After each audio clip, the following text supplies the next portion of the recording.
ओम नमो भगवते वासुदेवाय।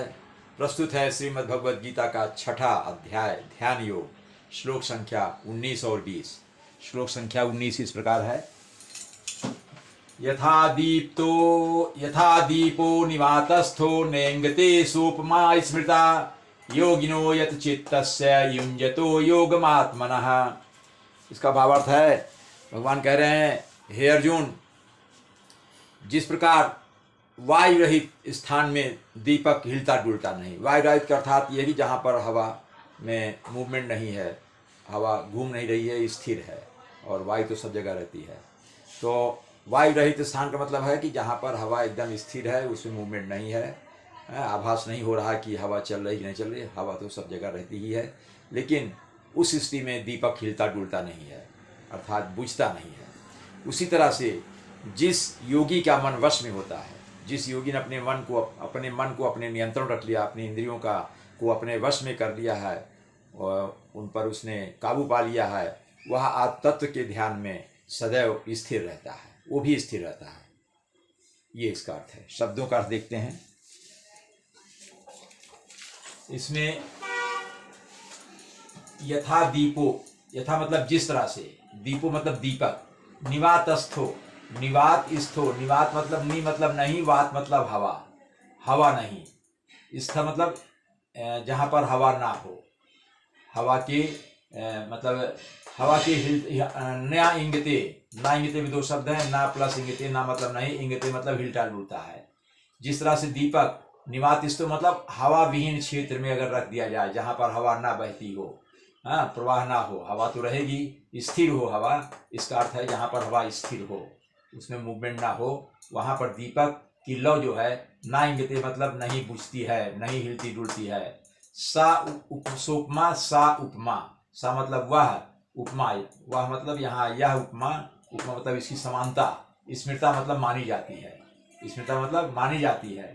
इसकी उपमा किससे दी जाती है? योगिना, योगिना या चित्तस, योगिना मतलब योगियों की, यह चित्तस मतलब जिसका चित्त स्थिर हो गया है, जिसका मन वश में हो गया, उस योगी की। यह चित्तस योगिना, जिस योगी का चित्त वशीभूत है, वश में है, मन जिसका इंद्रियां वशीभूत हैं, उस योगी की।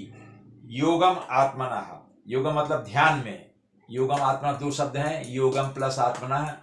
योगम मतलब ध्यान में, आत्मना मतलब होता है अध्यात्म में। योगम मतलब ध्यान में, आत्मा मतलब अध्यात्म में। इंजतो मतलब अभ्यास करता रहता है, वो योगी जो है अभ्यासरत रहता है। इंजतो मतलब अभ्यासरत रहता है, ये अर्थ है इसका। अगला श्लोक।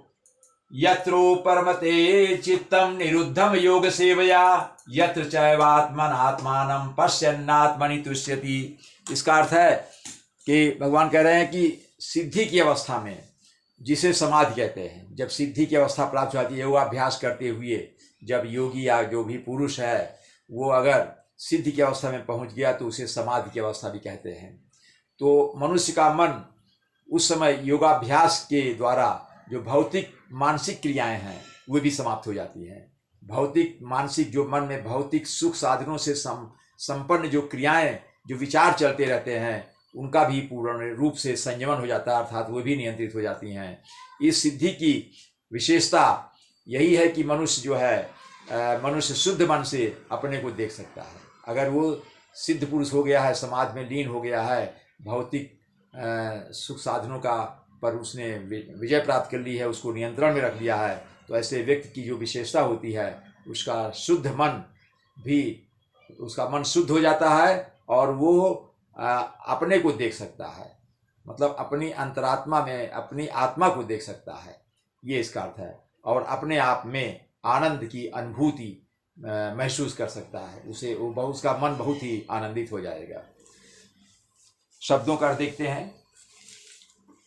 इसमें यत्र उपरमते में दो शब्द है, यत्र प्लस उपरमते। यत्र मतलब जिसमें, यत्र का अर्थात होता है जिस अवस्था में, जिस पोजीशन में, जिस कंडीशन में योगी होता है, उस अवस्था में दिव्य सुख से बंद हो जाती। उपरमते, उपरमते मतलब रमण मत करना, उपरमते मतलब होता बंद हो जाती हैं, दिव्य सुख से, इतना दिव्य सुख से बंद हो जा, इतना उसको दिव्य सुख मिलता है, आनंद मिलता है कि उसका चित्त जो है मतलब मानसिक गतिविधियां, उसकी मानसिक गतिविधियां एकदम से रुद्ध हो जाती हैं, अर्थात भौतिक साधनों से वो एकदम परे हो जाता है।